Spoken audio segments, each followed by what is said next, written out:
की धारों पर चलकर इतिहास नया तब बनता है। और नौजवानों से कहूँगा, आग हथेली पर सुलगाकर सिर का हविष चढ़ाना सूर धर्म है, जग में अनुपम बलि का पाठ पढ़ाना। ये रामधारी सिंह दिनकर की कविता है। ये भारत उसी मोड़ पर है। आओ नौजवान लोग अब अपनी जवानी को दिखावे। नमस्कार, आप देखना शुरू कर चुके हैं पंचायती टाइम्स और मैं गौतम ऋषि। आज हमारे साथ हैं पद्म भूषण श्री हुकुमदेव नारायण यादव जी, जिन्होंने पंचायत से लेकर देश की सबसे बड़ी पंचायत जिसको संसद कहते हैं वहां तक की सफर तय की है। और इनसे हम जानेंगे देश की वर्तमान राजनीतिक परिस्थितियों के बारे में और जो देश की आज़ादी के बाद 75 साल का जर्नी रहा है उसके बारे में। नमस्कार धन्यवाद। धन्यवाद आपके श्रोताओं को धन्यवाद। सर, आपने जो शुरुआत की चुनावी राजनीति की वो 1960 में पंचायत से, और आज जो हम पंचायत को महात्मा गांधी की अवधारणा की बात करते हैं तो उसमें हमारा पंचायत और गांव कहाँ तक पहुंचा है? देखो भाई, जिसने उस दुनिया को नहीं देखा, आज़ादी के पहले के भारत या आज़ाद होते हुए भारत को, तो जो वो 40, 50, 60 के दशक को नहीं देखा, तो उनके लिए वो कल्पना की बातें हो सकती हैं, वो विश्वास नहीं कर पाएंगे क्योंकि उन्होंने नहीं देखा। तो जब सत्य को नहीं देखा, और दूसरी बात कि उस समय जो भारत की ग्रामीण भारत की स्थिति थी, किसान की, मजदूर के, पिछड़ों का, दलितों का, समाज के जो नीचे तबके लोग, शोषित वंचित वर्ग जिसको कहते हैं, उनकी, तो उनकी हार्दिक पीड़ा को, मार्मिक पीड़ा को वो कैसे जानेंगे जिनको उस पीड़ा का एहसास ही नहीं हुआ। कहावत है, का दुख जाने दुखिया, का दुख जाने दुखिया माए, जाके पैर न फटे बेमाई, सो का जाने पीर पराई। तो आज जो राजनीति करने वाले कुछ हैं युवा पीढ़ी के, जो अपने को कहते हैं युवा, तो उन लोगों ने तो उस भारत को देखा ही नहीं, न उस भारत के बारे में पढ़ा। देश आज़ाद हुआ, आगे गाड़ी निकली, संजोग से इन युवा जो कुछ लोग हैं, संजोग से इन लोगों का जन्म उस राजवंशी परिवारों में हुआ जिस परिवार के पास में सारी सुख सुविधाएं थी, विलासता के, सुख के साधन सब कुछ थे। तो जो सुख में जन्म लिया, जो सत्ता के गर्भ से ही जिसका जन्म हुआ, और सत्ता के गोद में जो खेला, और सत्ता रूपी माँ का दूध पिया, तो उसने तो उस भारत को देखा ही नहीं ना। आज जिसने उस भारत को देखा, यात्रा करके अब तक हैं, आए, जिंदा हैं और कुछ नया करना चाहते हैं,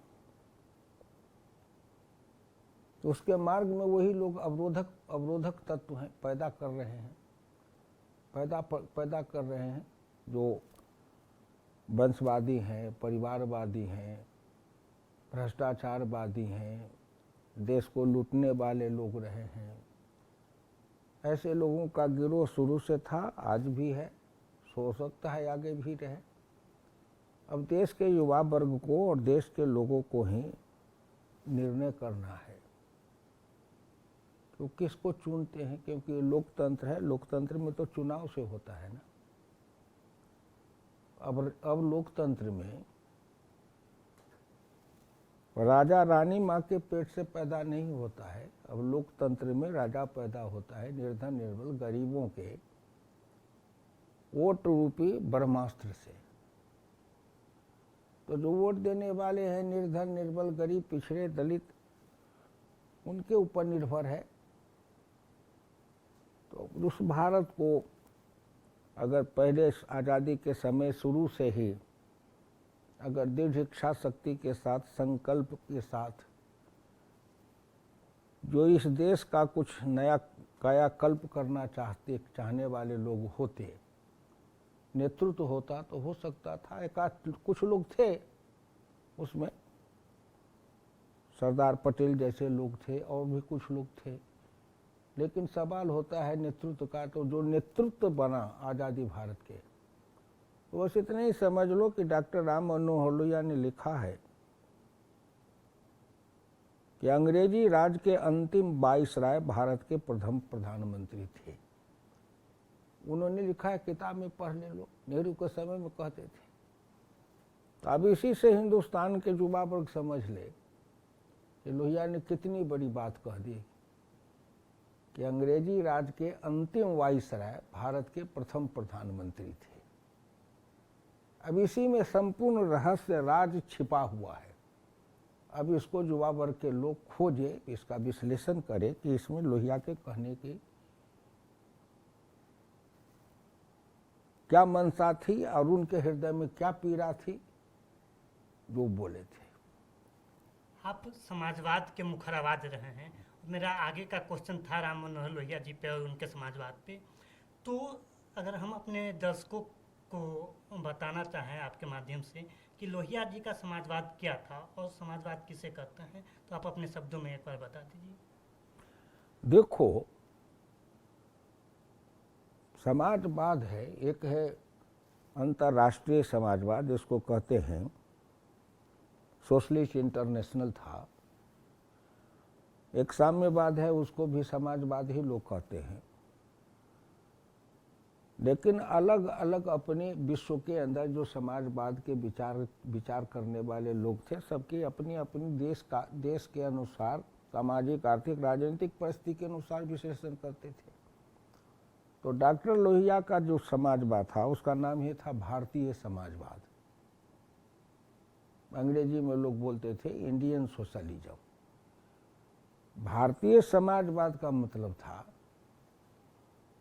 जिसमें लोकतंत्र, राष्ट्रीयता, समता ये जुड़े हुए थे। लोकतंत्र, राष्ट्रीयता और समता ये तीन जुड़े हुए थे।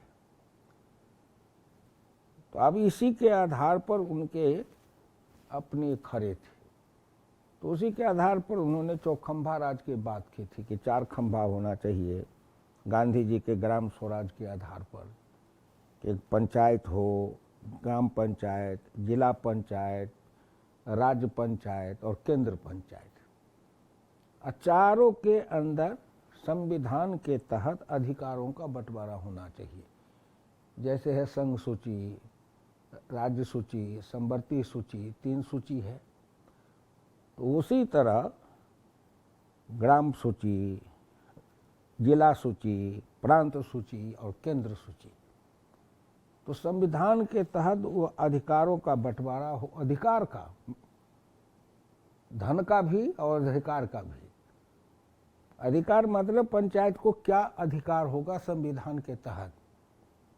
जैसे देश के प्रधानमंत्री देश के संचालक होते हैं, प्रदेश के मुख्यमंत्री प्रदेश के संचालक होते हैं, उसी तरह जिला में ऐसी व्यवस्था हो कि जिला परिषद हो या जिला पंचायत हो, उसके जो प्रधान हो वो उस जिला के संचालक हो, उनका वही दर्जा हो जो प्रधानमंत्री मुख्यमंत्री का दर्जा रहता है, उसी सीमित दायरे में।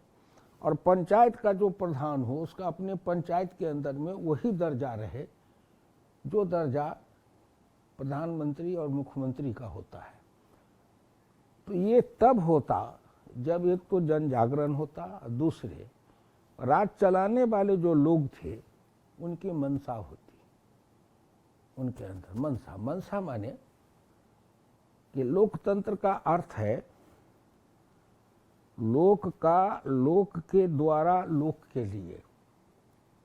3 शब्द है, लोक का, लोक के द्वारा लोक के लिए।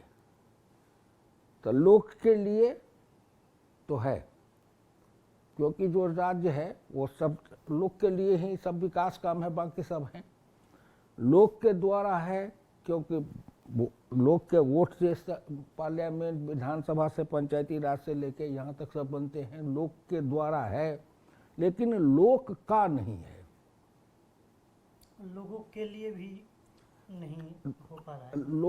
लोग के लिए है कुछ हद तक। काम जो होते हैं सरकार के, लोग के लिए ही होते हैं। विकास के काम, सड़क, बिजली, पानी, स्कूल, अस्पताल, ये सब। लेकिन लोक का माने कि जो व्यवस्था है प्रशासन वाली, राजनीतिक व्यवस्था हो, प्रशासनिक व्यवस्था हो, न्यायिक व्यवस्था हो, जो भी व्यवस्था हो, उस व्यवस्था में लोक का प्रतिबिंब दिखाई पड़े। हिस्सेदारी, साझेदारी नहीं, हिस्सेदारी उसके दिखाई पड़े कि अगर जो जहाँ है समाज के अंदर, उसी रूप में जो सामाजिक व्यवस्था है भारत के अंदर, जाति व्यवस्था है, ऊंची जाति है, पिछड़ी जाति है, दलित है, अनुसूचित जाति, जनजाति है, तो समाज के अंदर जो सामाजिक व्यवस्था है, उसी व्यवस्था के अनुरूप राजनीतिक व्यवस्था भी बने, उसी अनुरूप प्रशासनिक व्यवस्था भी बने, उसी अनुरूप सारी व्यवस्था बने। क्योंकि संविधान का पहला शब्द है समता। समता तब लोकतंत्र है। तो समता का अर्थ क्या है? राजनीतिक समता, सामाजिक समता, आर्थिक समता, सांस्कृतिक समता, धार्मिक समता। डॉक्टर लोहिया ने जब इसका विश्लेषण किया है समाजवाद का, तो उतरते गए हैं, कहते हैं एक नीचे सीढ़ी नीचे उतरो, फिर एक सीढ़ी नीचे उतरो, तो अंत में आते हैं तो कहते हैं समता का मतलब राजनीतिक समता, आर्थिक समता, सामाजिक समता, और शब्द इस्तेमाल करते हैं धार्मिक समता। और ये इससे एक सीढ़ी और नीचे उतरो तो होगा संभव समता। संभव, संभव माने हम पूर्ण समता नहीं ला सकते हैं, नहीं ला सकते हैं, तो संभव समता। संभव माने नीचे वाले और ऊपर वाले के बीच में कितना अंतर रहे। अंतर, जितना कम से कम अंतर रहे उतना हम कर सकते हैं, कम से कम अंतर। तो अंतर का दो होगा, या तो ऊपर वाले से छीन के नीचे वाले में बांट दो, या नीचे वाले को उठा के ऊपर वाले में ले आओ। तो एक है जिसको कहते थे समता का, तो कहते थे समता का मतलब ये नहीं है। एक है समता और निर्धनता, और एक है समता और समृद्धि। तो हमारी समता होनी चाहिए समृद्धि वाली समता। समृद्धि कि अपनी जगह पर धनवान भी रहे और निर्धन भी रहे, व्यवसायी भी रहे, किसान भी रहे, उद्योग भी रहे और खेती भी रहे, क्योंकि देश के लिए सब जरूरी है। कारखाने का उत्पादन भी जरूरी है, सीमेंट भी जरूरी है, लोहा भी जरूरी है, हवाई जहाज भी जरूरी है, रेल भी जरूरी है, मिसाइल भी जरूरी है, सैटेलाइट भी जरूरी है, चंद्रलोक पर जाना भी जरूरी है, सूर्यलोक में जा करके पता लगाना भी जरूरी है, वो भी जरूरी है। लेकिन रोटी, कपड़ा और मकान, शिक्षा, स्वास्थ्य, ये जो सामान्य चीज है, ये भी हर नागरिक को सहज भाव से उपलब्ध हो, सहजता के साथ। जैसे आयुष्मान कार्ड नरेंद्र मोदी ने चलाया कि भाई ये 5 लाख तक के जो इलाज है, बड़ी बीमारी, कैंसर है, क्या कहते हैं, और बीमारी कई होते हैं बड़ी बीमारी, जिस बीमारी का हार्ट का डिजीज है, जिसमें ज़्यादा पैसा लगता है इलाज में, तो गरीब नहीं करा सकता है। तो ऐसी जो बड़ी बीमारी है जिसको कहते हैं असाध्य रोग, तो इस असाध्य रोग को साधने के लिए 5 लाख तक का कार्ड दिया कि 5 लाख रुपया तक का इलाज तुमको हो जाएगा। सामान्यतः अगर प्रारंभिक स्टेज में करे तो हार्ट की बीमारी हो या कैंसर की बीमारी हो, 5 लाख के अंदर इलाज आसानी से हो जाते हैं। तो उन्होंने किया तो इसी को कहते हैं संभव। संभव, संभव बराबरी सरकार ने गारंटी दिया। संभव जैसे ये मार्जिनल किसान है, मार्जिनल माने सीमांत किसान। तो जो सीमांत किसान है और छोटे किसान हैं, उनको केवल खेती के आय से उनके परिवार का गुजारा कभी नहीं चल सकता है। मैं भी किसान हूँ, हम बड़े किसान थे, लेकिन बाढ़ प्रभावित एरिया में थे तो जमीन कम हो कि ज़्यादा हो क्या मतलब, वो तो कोई उपज होती नहीं थी। अब इधर आके जब बाढ़ कम आने लगी है और नई वैज्ञानिक खेती होने लगी है तो हमारे गांव में भी अब बहुत खुशहाली है किसान में। लेकिन तब भी केवल खेती के उत्पादन से लघु और सीमांत किसान की परवरिश नहीं हो सकती है पूरी। रोटी, कपड़ा और मकान, शिक्षा और स्वास्थ्य, ये इसकी व्यवस्था नहीं हो सकती है। तो उसको कैसे ऊपर उठाया जाए, कैसे ऊपर उठाया जाए? तो ऊपर उठाने के लिए 3 जरिया है, खेती, नौकरी और व्यापार। ये तीन चीज है। खेती से लोग ऊपर उठेंगे, आर्थिक स्थिति सुधरेगी, या नौकरी से सुधरेगी, या व्यापार से सुधरेगी। तो आजाद भारत में जो कुछ परिवार बना, कुछ परिवार, उनके हाथ में खेती, नौकरी, व्यापार और राजनीति, ये चारों केंद्रित हो गए। राजनीति उनके हाथ में, अब उनके हाथ में राजनीति है तो प्रशासन उनके हाथ में, अब प्रशासन उनके हाथ में है तो व्यापार उनके हाथ में, अब व्यापार उनके हाथ में है तो बाकी खेती उनके ऊपर उनका अधिकार है, जैसे चाहे वैसे नचावे। तो ऐसे किसानों के लिए अगर नरेंद्र मोदी जी ने कहा कि उनको 6,000 रुपया साल में 2,000 3 किस्त में देंगे, 3 किस्त में, क्यों? कि उनको हम पूरा खर्चा नहीं देंगे, दे रहे हैं, लेकिन उनको 2,000 करके 3 बार साल में 6,000 देंगे। तो उससे उनके परिवार के चलाने में हम कुछ सहयोगी बनेंगे।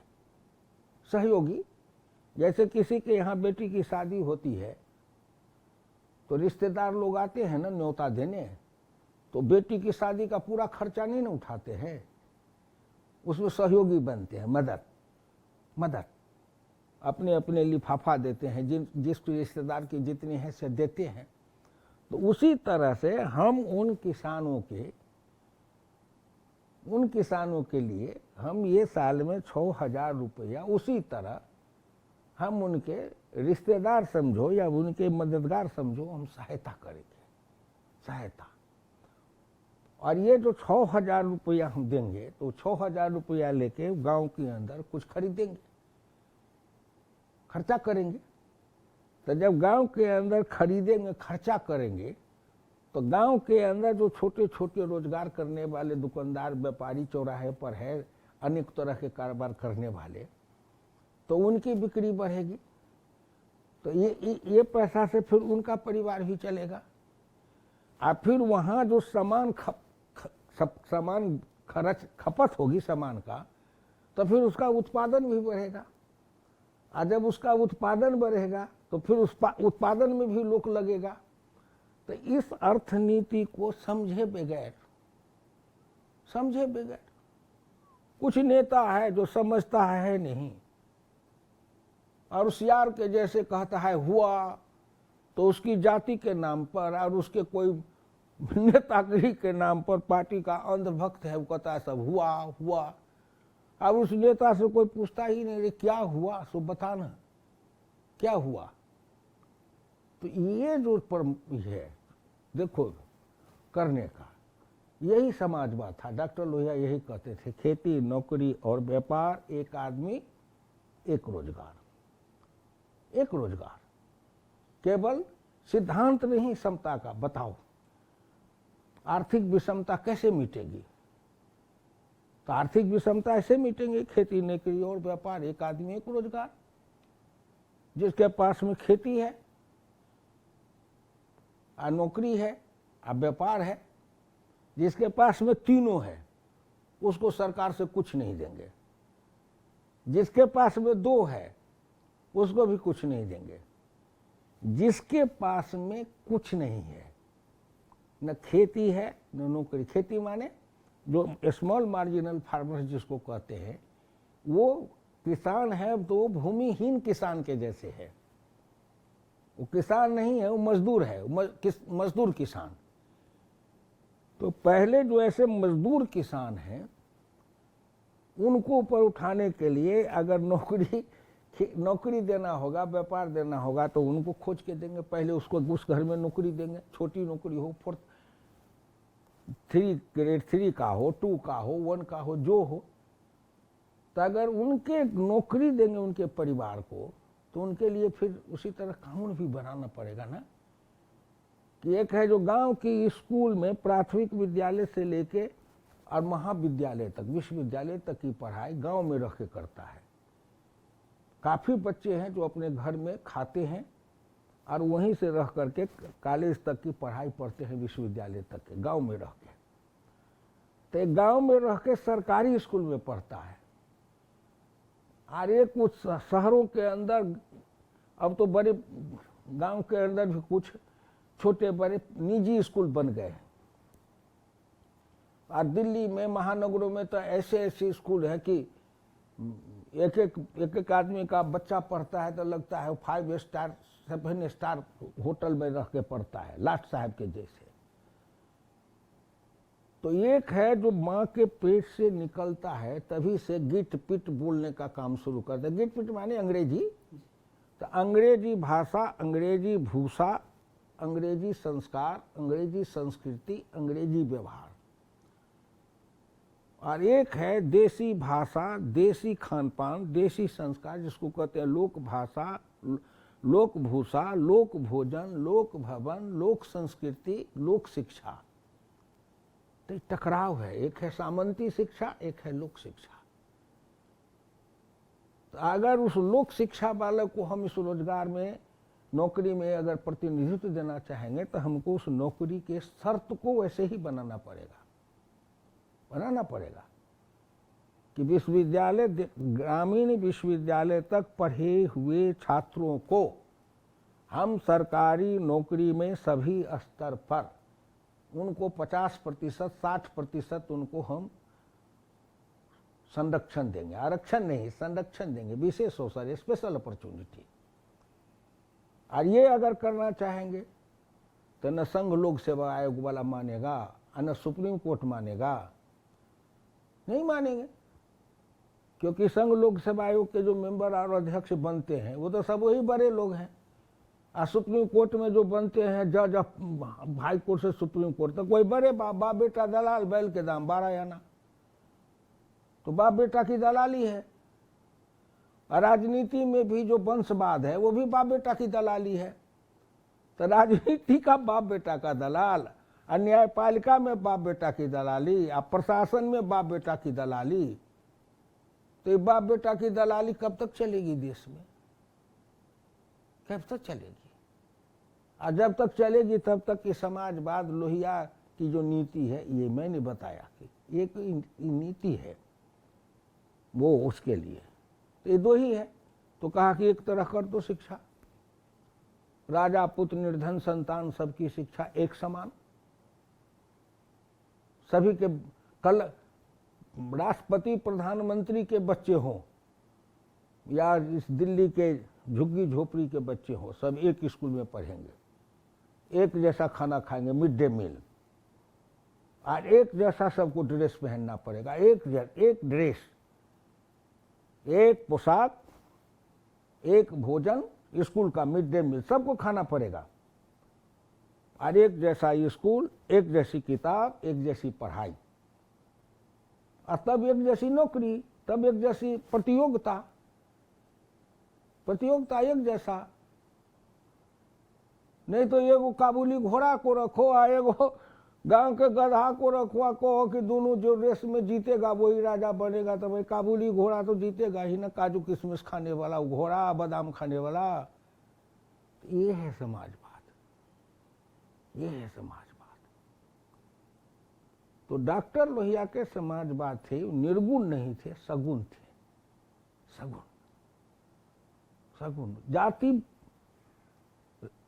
जाति तोड़ो था उनका, जाति तोड़ो देश को जोड़ो। जाति मिटाना है, नया देश बनाना है। जाति तोड़ो, मिटाओ जात को। अब कुछ लोग हैं दर्शन दे रहे हैं, विद्वान लोग संसद में बोलते हैं, मंच पर बोलते हैं, ये जात पात है, ये फलाना है, चिलाना है। तो भाई दिल्ली में जो पर्यावरण है, मौसम उसमें विषाक्त है, तो सभी को उसमें सांस लेना है, तो पर्यावरण को शुद्ध करो ना। तो जब तक ये जाति व्यवस्था रहेगी तब तक जातीयता रहेगी। तो जाति व्यवस्था कैसे मिटे? मिटाओ, कोई नीति बताओ ना। ये मैं सारे विद्वानों से प्रार्थना करता हूँ, हे बड़े बड़े विद्वानों, हे महापुरुषों, हे साधु संतों, हे धर्माचार्यों, मैं गांव का एक गरीब किसान, स्वतंत्रता सेनानी का पुत्र, किसान का हल चलाने वाला का बेटा, ये भारतवर्ष के सभी महान लोगों से पूछता हूँ, धर्माचार्यों से, विद्वानों से, विश्वविद्यालयों वालों से हाथ जोड़ के पूछता हूँ, एक निर्बल के जैसे, कि बताओ ना, तुम ही बताओ ना। हमारा तो सीधा सिद्धांत है, सीधा सिद्धांत कि सरकारी नौकरी के लिए अंतर जातीय विवाह को अनिवार्य करो, कानून बनाओ पार्लियामेंट से कि सरकारी नौकरी उसी को मिलेगी जो जाति तोड़ के विवाह करेगा। और जाति तोड़ के भी विवाह करेगा तो डॉक्टर लोहिया कहते थे 3 श्रेणी है, एक ऊंची जात है, एक पिछड़ी है और एक अनुसूचित जाति जनजाति है। 3 है,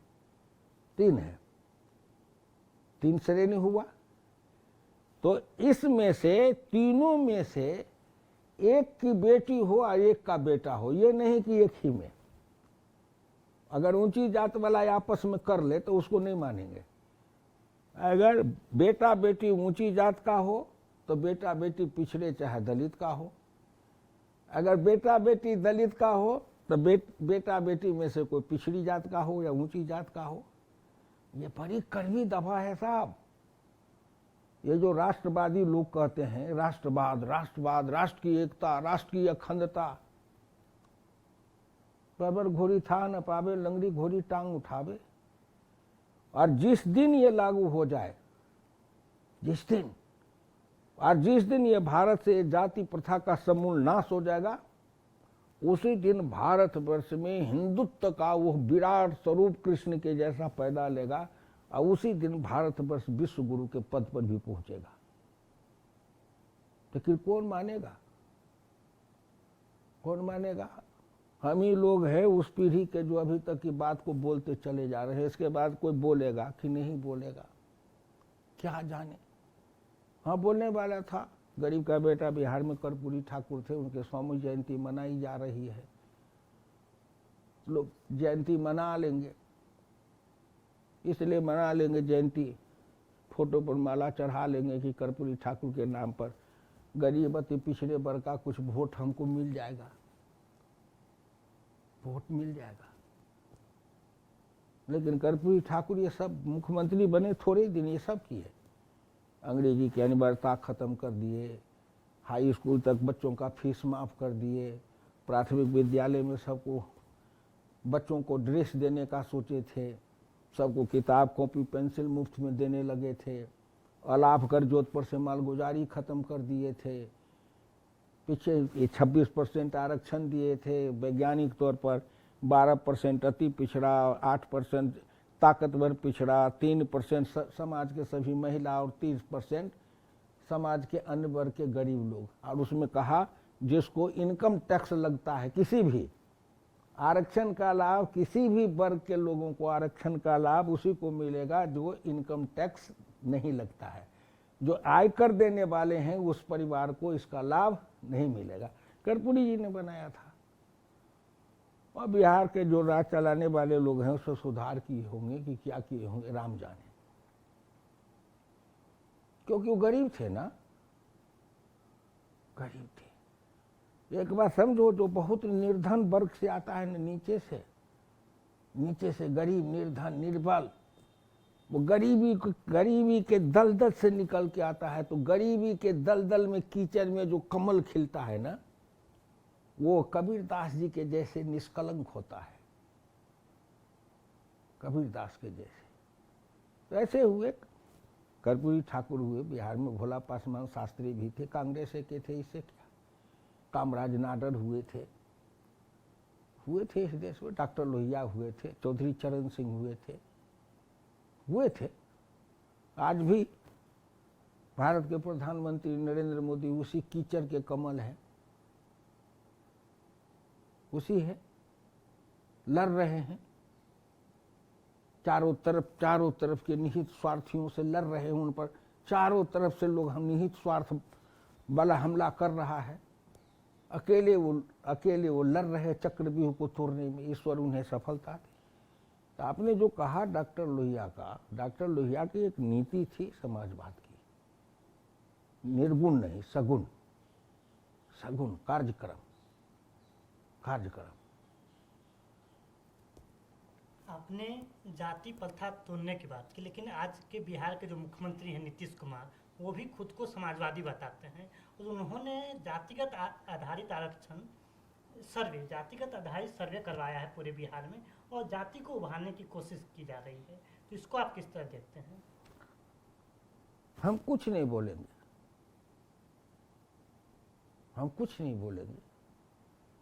अब कोई आदमी अपने को है ना बहुत धर्माचार्य, जो अपने को कौन पद से विभूषित कर रहे हैं उनके शिष्य लोग। अब उस योग्य है या नहीं है सो तो राम जाने, मैं कैसे उनकी योग्यता विद्वता को तो चैलेंज नहीं कर सकता हूँ। करूंगा भी तो मेरी बात सुनेगा कौन? अम्बेडकर की बात सुना, लोहिया की बात सुनने वाले लोग हुए, जिस समय थे उस समय सब गाली देने वाले भी जो लोग थे, सो भी आज उनके फोटो पर माला चढ़ाते हैं। चरण सिंह को, लोहिया को, कर्पूरी ठाकुर को, सबको। तो अब नीतीश कुमार हैं, चाहे अखिलेश यादव है, चाहे वो तेजस्वी हैं, चाहे लालू हैं, जिसको जो मन हो अपने अपने को कहे, या रामविलास जी के ही बेटा है, भाई है, सब अपने को जो कहे कि हम समाजवादी, हम लोहिया जी के हैं, तो कौन रोक देगा? किसको है? कोई कॉपीराइट हम करवाए हुए हैं, पेटेंट, जो हम केस करने जाए साहब कि लोहिया जी के हम ही कॉपीराइट कराए हुए, पेटेंट का अधिकार है हमारा। तो विचार है, आप भी बन सकते हो। कहीं यूनिवर्सिटी से देश के अंदर जो युवा वर्ग के लोग हैं, डॉक्टर लोहिया की सप्त क्रांति को पढ़े, नया समाज नया मन को पढ़े, डॉक्टर लोहिया के राष्ट्रीयता के प्रति दृष्टिकोण थी उसको पढ़े। अभी जो अयोध्या राम मंदिर पर विवाद है, डॉक्टर लोहिया ने तो 64वें संसद में कहा था कि सांस्कृतिक समन्वय की बात जो लोग करते हैं वो ये नहीं जानते हैं कि पिछले 1500 वर्षों में भारत का सांस्कृतिक समन्वय दास भाव का समन्वय रहा है, स्वामी भाव का समन्वय नहीं रहा है। और भारत के कुछ इतिहासकार, रोमिला थापर, आरसी मजुमदार जैसे कुछ इतिहासकार हुए जिन्होंने गलत धारणाएं पैदा की ये सांस्कृतिक समन्वय की, वो दास भाव का समन्वय है, स्वामी भाव का समन्वय। जो नरेंद्र मोदी कर रहे हैं वो स्वामी भाव का समन्वय। भाई हमारी अपनी सनातन संस्कृति है, आप इस्लाम वाले हो, आप ईसाई को मानते हो, आप जिसको मानते हो, आओ वो सब बैठो, बराबरी के साथ चर्चा करो। बराबरी, तुम में अच्छाई है तो हम स्वीकारें, मेरी अच्छाई को तुम स्वीकारो। ये हुआ बराबरी का, स्वामी भाव का। और एक हुआ दास भाव का कि भाई हम आपकी श्रेष्ठता को स्वीकार करते हैं, आपकी श्रेष्ठता को स्वीकार करते हैं। अगर आप कहते हो कि मेरे बाप दादा को कहते हो कि वो सब बेवकूफ़ थे, गमार थे, जानवर थे, तो हम स्वीकार करते हैं कि मेरे बाप दादा सब गमार थे, जानवर थे। हमारी सब कुछ हमारी संस्कृति, हिंदू धर्म की सारी चीज़ें, सारी किताब ग्रंथ सब किस्सा तोता मैना है, फालतू है, ग्रंथ है, ये भाव से जो कोई मानेगा वो है दास भाव, स्वामी भाव, कि भाई आपके भी अपने ग्रंथ हैं, आपके भी अपने पंथ हैं, आपके भी अपने महात्मा, आइए बैठिए, संवाद करिए, शास्त्रार्थ करिए। आपकी अच्छाई है तो हम ले लें, हमारी अच्छाई को आप ले लें, दोनों मिलके। हंसा पै को काढ़ ले छीर नीर निर्वार, ऐसे गहे जो सार को सोजन उतरे पार। कि हंस बनिए ना, हंस तो दूध, पानी या दूध मिला है तो दूध पी लेता है उसमें से, लेकिन पानी को नहीं फेंकता है, छोड़ देता है। इसलिए कि इस पानी की भी कोई उपयोगिता है, पेड़ में डाल देंगे, कहीं इसका उपयोग होगा। तो डॉक्टर लोहिया ने यही रामायण के रामचरितमानस के बारे कहा कि उसमें हीरा भी है, तुम्हारी नजर में हीरा भी है और कुछ कचरा भी है, तो तुम इसमें से हीरा चुन लो ना, लेकिन उसमें से जो कचरा, जो तुम चुप समझते हो कचरा है नहीं, लेकिन तुम्हारी समझ में जो कचरा है तो उसको वहीं रहने दो ना, फिर उसका भी उपयोग है, किसी और जगह उपयोग है उसका, लेकिन तुम उसमें से हीरा। तो हम सभी में से हीरा को चुनने के लिए सहमत है, लेकिन परस्पर, ये स्वामी भाव से। स्वामी भाव माने सर उठा करके आमने सामने, आंख, जो नरेंद्र मोदी कहते हैं कि आंख में आंख मिला के बात करेंगे, हम आंख झुका के नहीं बात करेंगे। आंख झुका के बात करे वो दास भाव है, आंख में आंख मिला के बात करे वो स्वामी भाव है।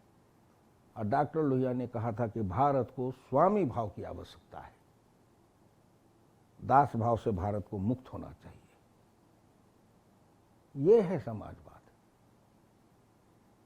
ये है लोहिया का आदर्श। पढ़ा तो कोई है नहीं, सब ये दास भाव का समन्वय कर रहे हैं, राजनीति दास भाव का।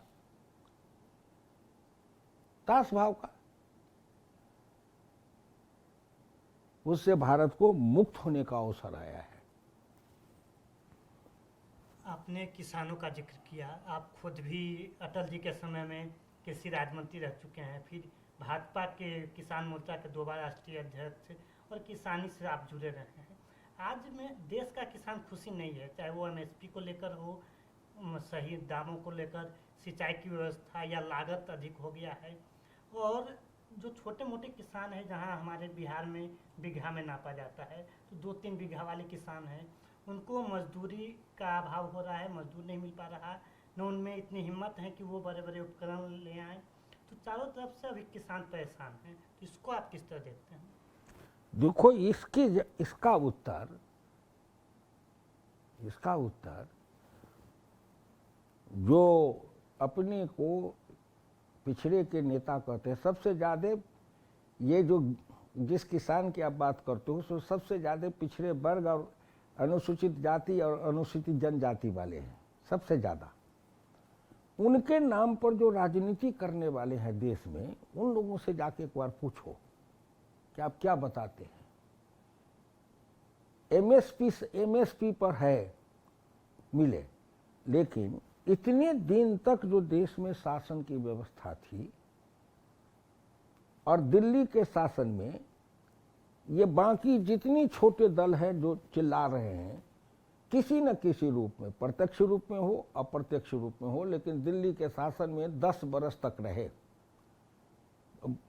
90 से लेके 2014 तक कितना हुआ?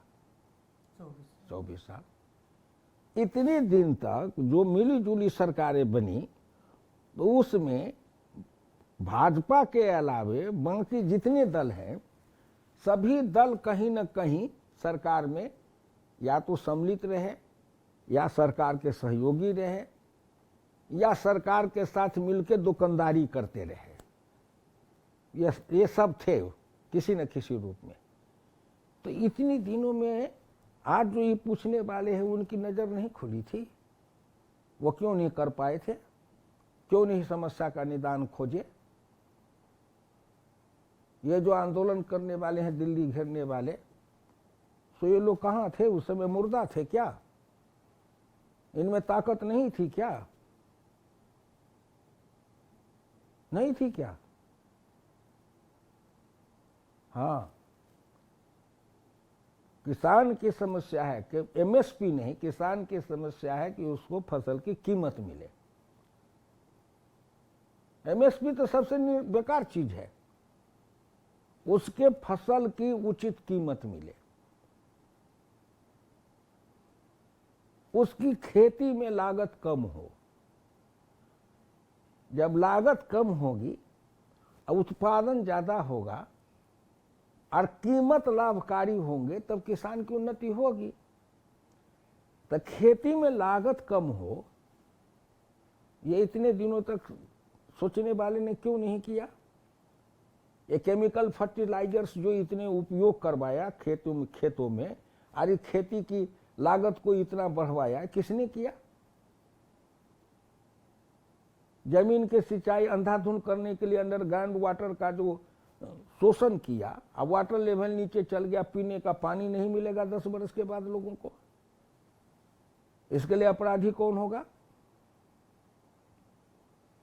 छोटे छोटे प्लॉट हैं, बिखरे हुए प्लॉट हैं, उसके अनुसार टेक्नोलॉजी क्यों नहीं निकलवाया? किसानों को चाहिए था, डॉक्टर लोहिया हम लोग उस समय लगाते थे, छोटी जोत, छोटी पूंजी, छोटी मशीन, मानव श्रम आधारित मशीन, विकेंद्रित व्यवस्था, जो अभी नरेंद्र मोदी कर रहे हैं, लोकल फॉर वोकल, लोकल से ग्लोबल। ये तो समझे तब ना।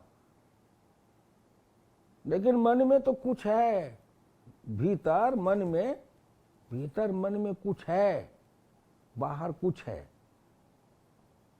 और ये दुकानदारी का सबसे बड़ा आधार वही जाति प्रथा है कि जात का कोई नेता है, किसान नेता बन गया, कोई कुछ बन गया, और सब अपने हित को, अपने हित में जात का हित नहीं है, अपने हित में जात का हित देखता है। जात के हित में अपना हित नहीं देखता है, अपने हित में जाति का हित देखता है। कि हम सुरक्षित रहे, हम सुखी रहे, हमारा परिवार संपन्न रहे, हम मौज करें, हम लूटे, हमको कोई पकड़ने वाला नहीं हो। उसके लिए जाति का बनाता है, जाति, और नेता को भी ले जाता है। चौधरी चरण सिंह, हिंदुस्तान भर के किसान उनको मानते थे वो किसान के नेता है, और पश्चिमी उत्तर प्रदेश का लोग लड़ता है कि चौधरी चरण सिंह जाट के नेता थे। बताओ, तो उस महान पुरुष की इज्जत उतारता है कि बनाता है? हम तो वही रहे, हम चौधरी चरण सिंह को आदर्श मानते हैं। समझो इस बात को। डॉक्टर लोहिया तो मरवाड़ी थे, मरवाड़ी में भी लोहार थे, पिछड़ा मरवाड़ी, हम उनको आदर्श मानते हैं। दीनदयाल उपाध्याय ब्राह्मण थे, गरीब थे, निर्धन परिवार से निकले थे, उनके विचार सही थे, हम उनको आदर्श मानते हैं, हम आदर्श मानते हैं। तो उनको मिले, इसके लिए नीति बनानी पड़ेगी। जो 3 कानून बना था उसी सब को कुछ सुधारने के लिए, लेकिन अब जाति के नाम पर लोगों को बुरा लगा। कुछ वेस्टेड इंटरेस्ट वाले किसान हैं जिनको बुरा लगा, और जो किसान, ये जो मार्जिनल फार्मर के किसान की बात आप किए हो, उसको अपने खेत में कमाई से, रोजी रोटी से फुर्सत कहाँ है? बिहार में घूमते हो, बिहार का किसान अपना फसल लेगा, एमएसपी मिल ही जाए तो बेचेगा कहाँ जाके? कहीं पैक्स है नहीं, और खरीदने के लिए जो मार्केट मंडी सब है, तो वो अपना 5 कुंटल, 2 कुंटल, 10 कुंटल माल जो है छोटा किसान का, सो ले जाएगा वो मंडी में 20 किलोमीटर, 30 किलोमीटर, 40 किलोमीटर बेचने के लिए। तो गांव में कहावत है, हाँ, कि क्या कहते हैं,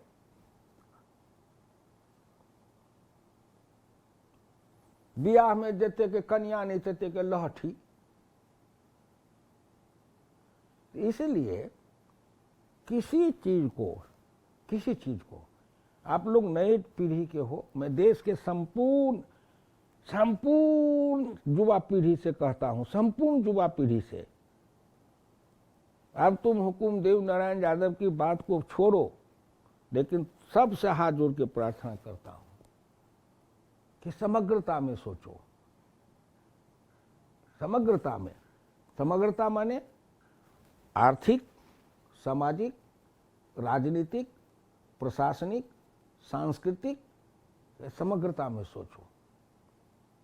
नागरिक, भारत के हम नागरिक हैं, लेकिन इस नागरिक के लिए डॉक्टर लोहिया ने शर्त रखी है, लिखे हैं नागरिकता के ऊपर लेख 50 के दशक में, तो उन्होंने लिखा है कि जन्म से नागरिकता मिलना तो आसान है, जन्म से आधार पर नागरिकता तो सबको जगह मिलती है, लेकिन नियत और राष्ट्र की संस्कृति के प्रति श्रद्धा,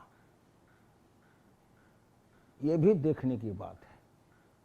अब राष्ट्रीय संस्कृति के प्रति श्रद्धा और उसकी नियत, अगर नागरिक है उसकी नियत खराब है हिंदुस्तान का नागरिक, आज सोचता है पाकिस्तान के हित में, सोचता है चीन के हित में, सोचता है अमेरिका के हित में, सोचता है रूस के हित में, है भारत का नागरिक, उसकी नियत क्या है, हित किसका सोच रहा है, अपने देश के बाहर वाले का, देश के हित के बारे नहीं, है यहां का नागरिक और यहां के संस्कृति के प्रति उसको श्रद्धा नहीं है। लोहिया, समाजवादी लोहिया बोल रहे हैं राष्ट्रीय संस्कृति के प्रति श्रद्धा, ये भी देखने की चीज है। राष्ट्रीय संस्कृति है क्या? राष्ट्रीय संस्कृति है क्या?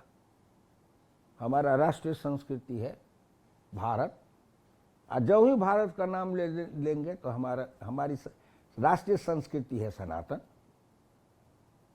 हमारा राष्ट्रीय संस्कृति के आदर्श पुरुष कौन है? राम कृष्ण शिव। हमारे राष्ट्रीय आदर्श महिला में कौन है?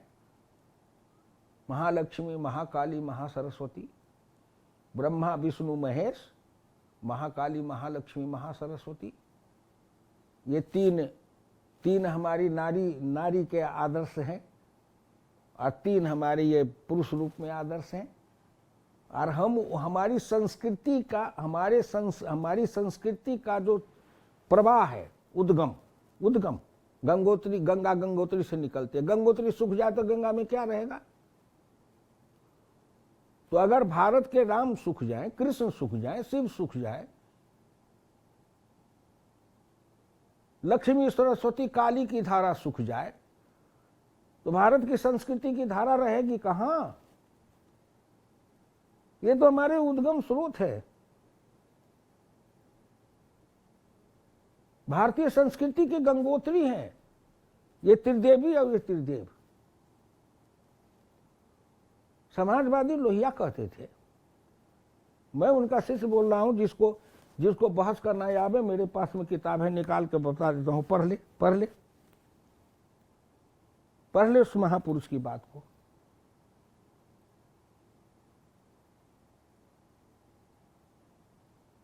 तो समग्रता में सोचा जाएगा। खेती, नौकरी, व्यापार और राजनीति, ये हो गए ना। खेती, नौकरी, व्यापार और राजनीति, 4 चीज हो गए। अब इस चारों का वितरण इस देश में कैसे हो? एक के पास में चारू रहे,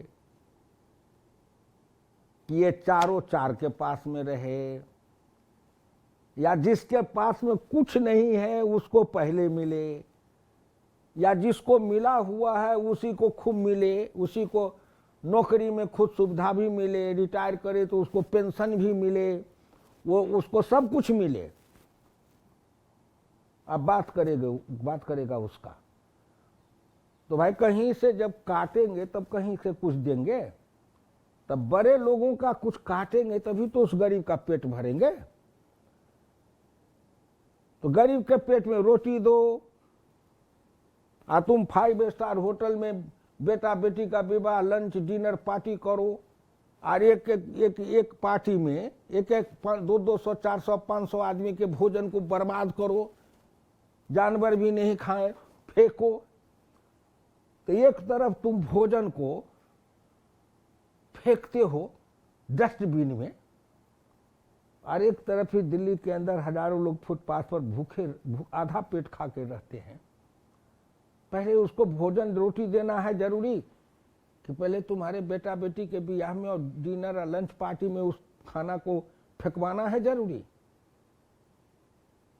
ये है प्राथमिकता देश को तय करना, जिसको डॉक्टर लोहिया कहते थे प्राथमिकता का निर्धारण।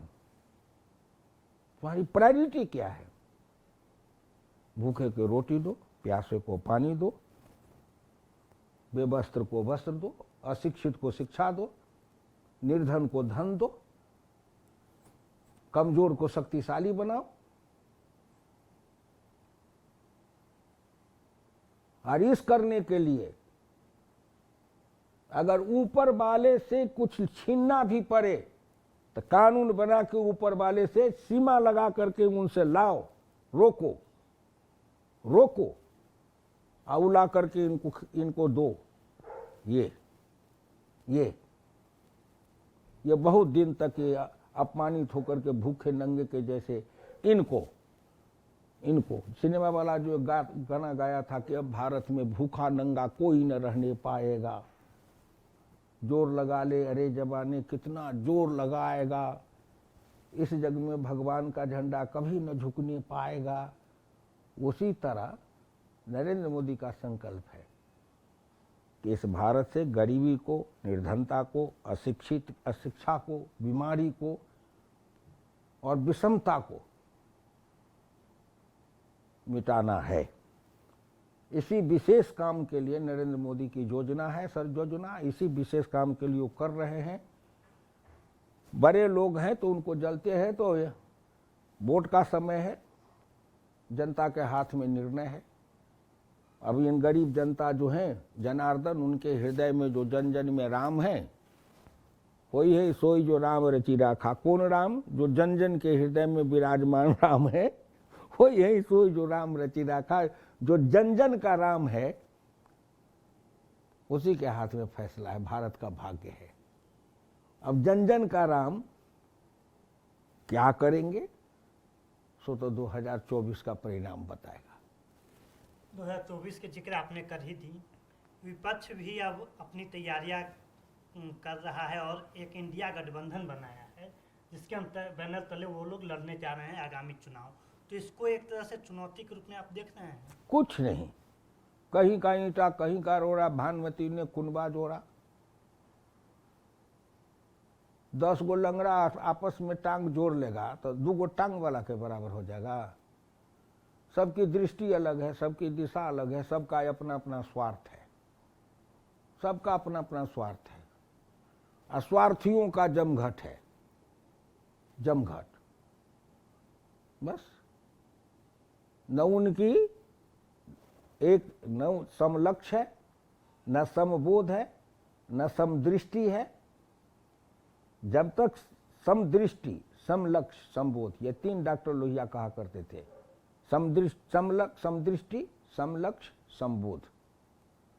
कि समदृष्टि बनाओ, समलक्ष्य बनाओ, समबोध बनाओ। उनमें है ही नहीं, उन्हें है ही नहीं। हाँ, अब कुछ मीडिया वाले हैं, कुछ सोशल चैनल वाले हैं, उनको भी तो रोजी रोजगार चलना चाहिए। और कुछ उनके साथ जो नेतागिरी करने वाले हैं, देसी विदेशी अनेकों तरह के एनजीओ फेनजीओ क्या क्या बना करके कैसे कैसे पैसा ले करके लाते हैं, किस लिए करते हैं, कौन काम, सब भारत सरकार अब खोज खाज के पकड़ रही है। और जब ये पकड़ाता है तो सब कहता है कि सरकार जबरदस्ती कर रही है, राजनीतिक प्रतिशोध है। अभी कांग्रेस के बड़े नेता राहुल गांधी भारत जोड़ो न्याय यात्रा कर रहे हैं और आपने हमेशा विपक्ष की राजनीति की और आप उस समय के हैं जो सड़कों पे राजनीति किए। आप बहुत लोग ऐसे कमरों में बैठ के राजनीति करते हैं, लेकिन आप उस ज़माने से आते हैं जहाँ सड़कों पे संघर्ष होती थी, नारेबाजियाँ होती थी, धरने प्रदर्शन होते थे। तो राहुल गांधी जो भारत जोड़ो न्याय यात्रा निकाल रहे हैं उसको आप किस तरह देखते हैं?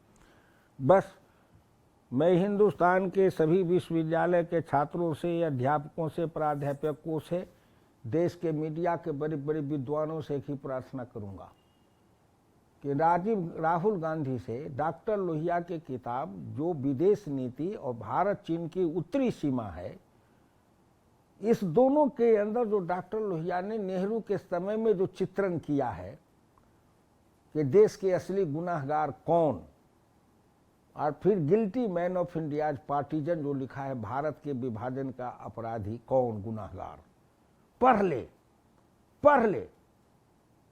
और अगर कांग्रेस को कोई चुनौती देनी थी तो उसी समय डॉक्टर लोहिया पर कोर्ट में केस कर देता, माननी का चैलेंज करता। तो ये 2-3 किताब मैंने कहा, विदेश नीति, भारत चीन की उत्तरी सीमा और भारत विभाजन के गुनाहगार, ये 3 किताब है।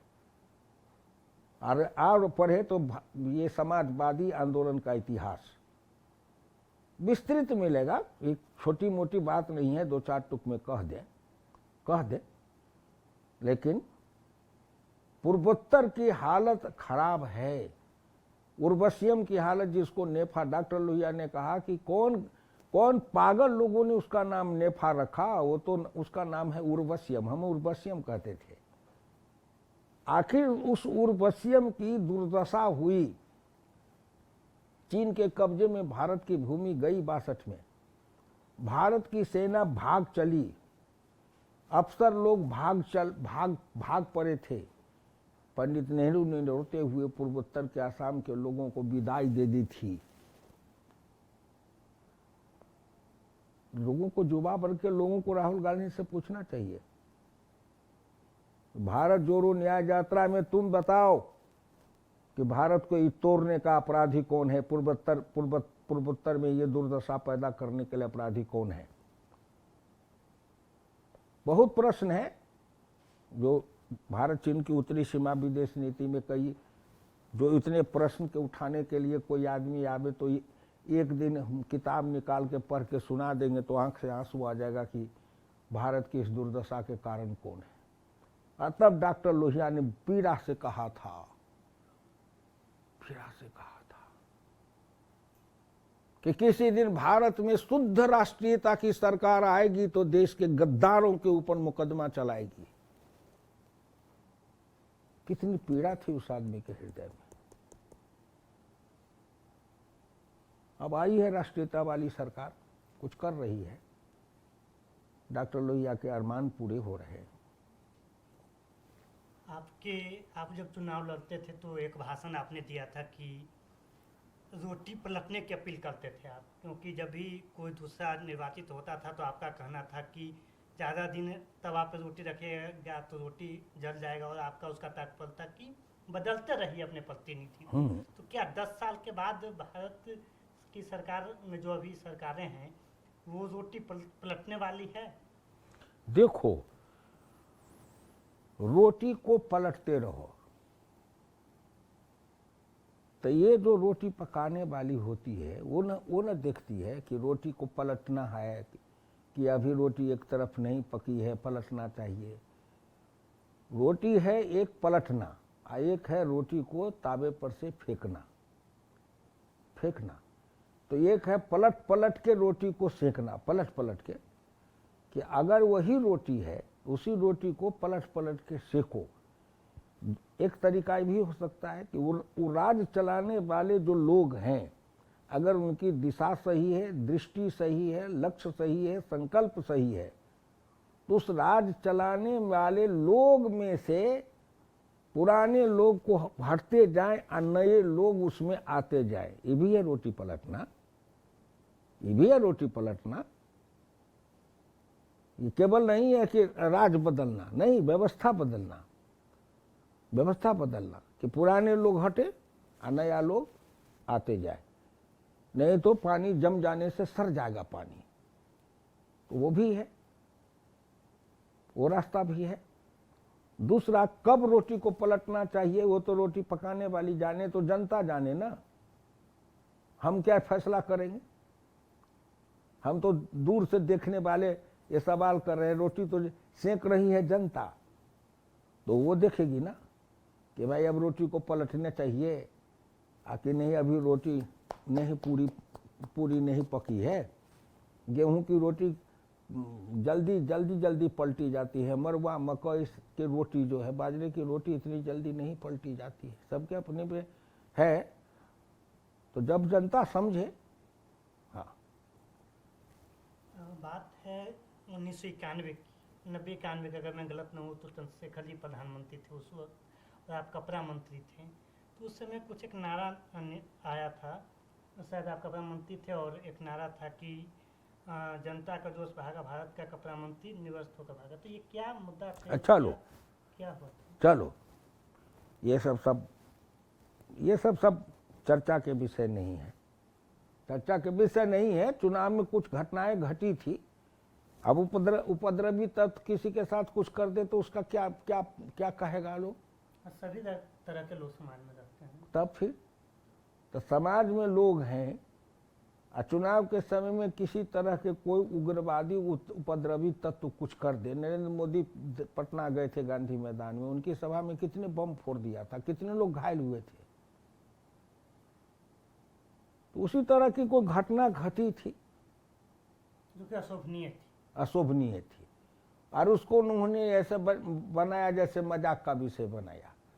तो ऐसे अशोभनीय घटनाओं में भी जो मजाक लेने वाले लोग होते हैं, उनकी बुद्धि को मैं ईश्वर पर छोड़ता हूँ, परमात्मा उनकी बुद्धि को दुरुस्त करे। अब आप कुछ प्रसंग, पूर्व प्रधानमंत्री, आपने बहुत प्रधानमंत्रियों के साथ काम किया है, मोरारजी देसाई जी, वीपी सिंह, चंद्रशेखर, किसान नेता चौधरी चरण सिंह, तो इन लोगों से कुछ जुड़ा प्रसंग आप शेयर करना चाहते हैं जो लोगों को नई जानकारी दे?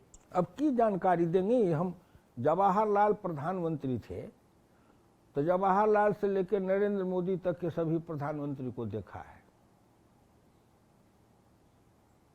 और उसमें से चौधरी चरण सिंह, चंद्रशेखर जी, मोरारजी देसाई, नरेंद्र मोदी, अटल बिहारी वाजपेयी, 5 प्रधानमंत्री के साथ तो हम प्रत्यक्ष रूप से काम किए हैं, देखा है। लेकिन जो चरण सिंह थे, कच्चा प्रधानमंत्री बने तो कहते थे हुकुम बहादुर, मैं प्रधानमंत्री हूँ, लेकिन एक बार अपने गांव पर मेरी नज़र चली जाती है, मेरा वही कच्ची दीवार, फूस का छप्पर, कच्चा कुआं, वही गाय, वही भैंस, वही टूटी साइकिल, टूटी खाट, एक बार मेरी दृष्टि वहां जाती है। वह अपने अतीत को स्मरण रखते हैं कि मैं कहां से आया हूं, और जहां से आया हूं जब तक वहां की हालत नहीं सुधरेगी तब तक देश नहीं सुधरेगा। चंद्रशेखर भी वैसे सामान्य परिवार से आए थे, तो घूमते थे, उनके साथ बैठते थे, चर्चा करते थे, चरण सिंह के साथ बराबरी में बैठते थे, जमीन पर बैठते थे, कभी सोफा सेट नहीं लगाए, बैठते थे। तो सबके अपने अपने काम करने के आए थे, अपने रास्ते, अपने उद्देश्य के लिए आए। लेकिन मैं सभी प्रधानमंत्रियों के साथ काम किया, देखा, लेकिन चौधरी चरण सिंह जी तो हम लोगों को अपने बेटा से भी ज्यादा मानते थे। तो अपने बेटे को पास भी नहीं आने देते थे, हम ही लोगों को अब सब कुछ मानते थे। अटल बिहारी वाजपेयी जी के साथ बैठे, उसी तरह बराबरी से बैठे, नरेंद्र मोदी के साथ उसी तरह मिलते रहे, कोई दूरी नहीं रही। देखा।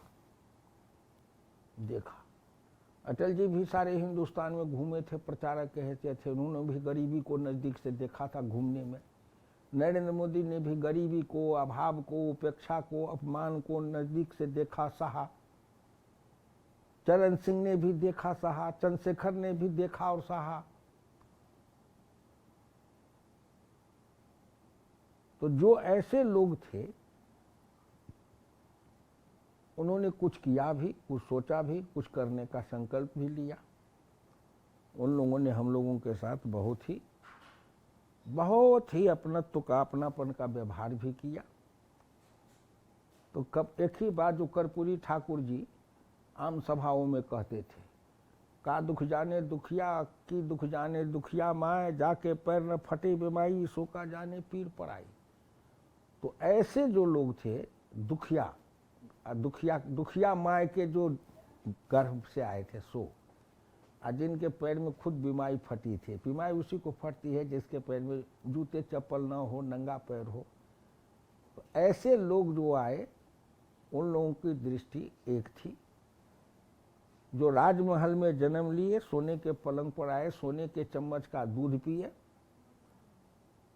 और उन्होंने अपने कुत्तों को जो खिलाया था, कुत्ता को खिलाया, वैसा भोजन हिंदुस्तान के 80% 90% लोग के बच्चों को नसीब हो जाता तो भारत कुछ और हो जाता। तो उनकी दृष्टि अलग है। ये दृष्टि का ये संघर्ष दृष्टि का है, दिशा का है, संकल्प का है और अपने सपना का है। चलो, धन्यवाद। तो ये हमारे साथ बातचीत करने के लिए, जैसा मैंने आपको शुरू में बताया, पद्म भूषण से सम्मानित हैं। और ऐसा कोई सदन नहीं है जिसके ये सदस्य नहीं रहे हैं, चाहे वो पंचायत का प्रधान हो या पंचायत समिति जिला लेवल के उसके अध्यक्ष, फिर विधानसभा के सदस्य, लोकसभा के 4 बार सदस्य, राज्यसभा के सदस्य। तो इनका अपार अनुभव रहा और इन्होंने हमारे साथ शेयर किया। आपका बहुत बहुत धन्यवाद हमारे साथ बातचीत करने के लिए। आप लोग देखते रहिए पंचायती टाइम्स। मैं गौतम ऋषि और हमारे साथी कैमरा के पीछे तुषार।